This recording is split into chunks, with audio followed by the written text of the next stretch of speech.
ថ្ងៃនេះមកកសិដ្ឋានប្រមូលផលបន្លែដោយសារមានខាងសហគមន៍ហ្នឹងគេ order បន្លែនៅពេលល្ងាចម៉ោង4ដូច្នេះហើយក៏ឆ្លៀតពេលមកចូលរួមក្នុងការប្រមូលផលកាត់បន្លែហើយនេះយើងមានប្រភេទស្ពៃហើយនេះគឺកសិដ្ឋានឥន្ទនូដែលយើងដាំដុះដោយប្រើប្រាស់វិធីសាស្ត្រមានសុវត្ថិភាពយើងមើលឃើញទៅយោនៅខាងក្រោមហ្នឹងគឺយើងប្រើដំណក់យើងអត់ស្រោចទឹកពីលើទេហើយយើងប្រើប្រាស់ផ្ទះសម្លាញ់នេះគឺដើម្បីការពារសត្វតកៅសត្វចង្រៃដូច្នេះយើងក៏មិនប្រើប្រាស់ថ្នាំសម្រាប់សត្វដែរអញ្ចឹងយើងមើលទៅអ្វីៗនៅក្នុងនេះគឺមានសុវត្ថិភាពទាំងអស់ហើយនេះគឺជា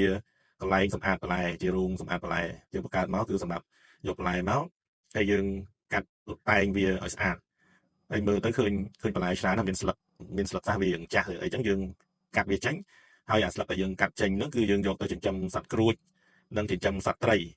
បាទចឹងហើយយើងអត់មានប្រវត្តិចោលទេរបស់អស់ហ្នឹងគឺយកទៅប្រើប្រាស់វិញទេបាទហើយមើលទៅឃើញដូចខ្ញុំនឹងសកម្មការងារអញ្ចឹងតាមពិតបានតែថតប្រអួតបងប្អូនប្រិយមិត្តទេ